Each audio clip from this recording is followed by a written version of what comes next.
दिल्ली में कोरोना का कहर जारी है। बहुत ज़्यादा कोरोना बढ़ गया है और उसी के मद्देनज़र पिछले हफ्ते हम लोगों ने 6 दिन का लॉकडाउन लगाया था, जो कि कल सुबह 5 बजे ख़त्म हो रहा है। जिस तरह से तेज़ी से केसेस बढ़ रहे हैं दिल्ली के अंदर, उसको देखते हुए ये लॉकडाउन लगाना बहुत ज़रूरी हो गया था।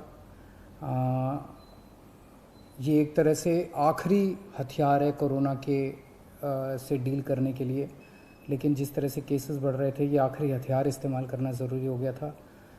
लेकिन अभी भी कोरोना का कहर जारी है और कोरोना कम नहीं हो रहा।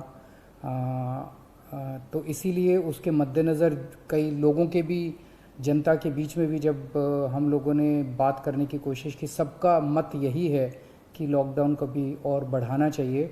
तो लॉकडाउन को दिल्ली के अंदर 1 हफ्ते के लिए और बढ़ाया जा रहा है, अगले सोमवार को सुबह 5 बजे तक के लिए। इस दौरान हमने देखा, लॉकडाउन के दौरान की संक्रमण दर, पॉजिटिविटी रेट जिसको कहते हैं, ये लगभग 36-37% तक पहुंच गई। आज तक इतनी संक्रमण दर हमने दिल्ली में तो नहीं देखी, बाकी दुनिया भर में हो सकता हुई हो कहीं पे, लेकिन 36-37% तक संक्रमण दर पहुंच गई। पिछले 1-2 दिन से थोड़ी सी कम हुई है, आज 30 के नीचे आई है, 29 पॉइंट कुछ आई है।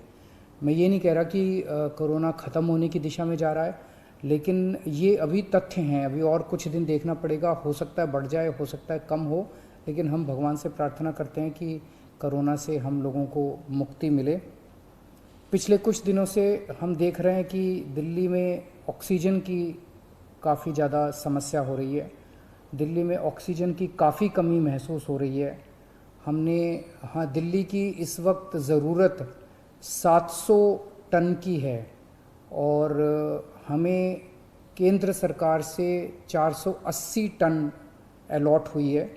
कल 10 टन और अलॉट किया केंद्र सरकार ने, 490 टन अब दिल्ली को अलॉट हुई है। लेकिन ये पूरी अलॉटमेंट भी अभी दिल्ली में नहीं आ रही है, इसका भी काफ़ी कम, एक तरह से कल 330-335 तक ही दिल्ली पहुंची है। तो 700 टन की ज़रूरत है इतने कोरोना की महामारी में, उसके मुकाबले में 330-335 ही पहुंच रही है। ये दिल्ली जो ऑक्सीजन की कमी है, दिल्ली के अंदर ऑक्सीजन पहुंच नहीं रही है, जगह जगह से जो ऑक्सीजन आनी है, ये एक बहुत बड़ा कारण है जो ऑक्सीजन की कमी जगह जगह अस्पतालों में महसूस हो रही है। लेकिन हमारे ऑफिसर्स, हमारे सभी मंत्रीगण, हमारे सभी लोग रात रात भर पिछले कुछ दिनों में, जब से ऑक्सीजन की कमी हुई है, एक एक अस्पताल जहाँ जहाँ कमी है वहाँ सप्लायर से, मैन्युफैक्चरर से, ट्रक ड्राइवर से जो लेके आ रहा है उससे फ़ोन कर करके कोशिश कर रहे हैं कि समय पे अस्पताल में पहुँचे। मैं ये नहीं कहूँगा कि सारी कोशिशें कामयाब रही, कई जगह फेल भी हुए हम लोग, और कई जगह हम समय पे ऑक्सीजन पहुंचाने में हमारी टीम कामयाब भी हुई। तो सबसे पहले तो मैं उनको जो रात रात भर काम करके और अस्पतालों तक ऑक्सीजन पहुंचाने की जो लोग भी कोशिश कर रहे हैं, उन सबका मैं धन्यवाद करना चाहता हूं कि इतने मुश्किल समय में इतनी मेहनत कर रहे हैं। क्योंकि ऑक्सीजन इतनी इस वक्त कीमती है, इतनी कम है, तो उसका मैनेजमेंट करना बहुत ज़रूरी है। तो उसको मैनेजमेंट करने के लिए भी अब कल से ठोस कदम उठाना चालू किया। हमने एक वो पोर्टल टाइप बनाया है और ऑर्डर जारी कर दिए गए हैं, जिसमें हर 2-2 घंटे में मैन्युफैक्चरर से लेके और अस्पताल तक, एंड यूज़र तक, हर एक को 2-2 घंटे के अंदर अपनी ऑक्सीजन की पोजीशन बतानी पड़ेगी।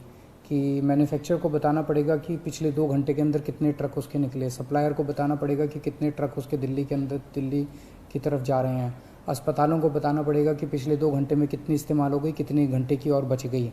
ये सारी चीज़ें ताकि दिल्ली सरकार को पता रहे कि कहाँ कमी आने वाली है।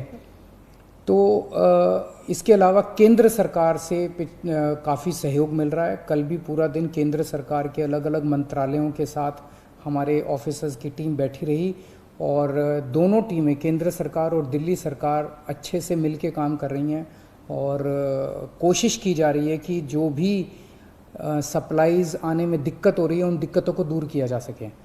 और मैं समझता हूँ कि आने वाले कुछ दिनों के अंदर ये बहुत ज़्यादा अफरा तफरी का जो आलम है ये ठीक हो जाना चाहिए। कल हम पूरी कोशिश कर रहे हैं कि जहाँ से भी, और केंद्र सरकार से तो मदद मिल रही है, और भी जहाँ से भी हम लोगों को ऑक्सीजन मिल सके, ऑक्सीजन के टैंकर मिल सके, पूरे देश से, दुनिया भर से हम पूरी कोशिश कर रहे हैं।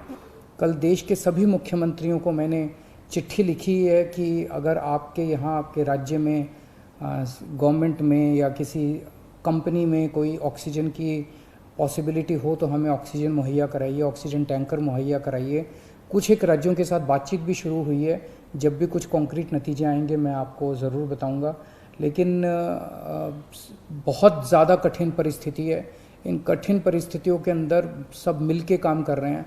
मैं उम्मीद करता हूं कि ये जो इतनी बड़ी इमरजेंसी क्रिएट हो गई है, इससे हम लोगों को जल्द छुटकारा मिलेगा। बहुत बहुत शुक्रिया।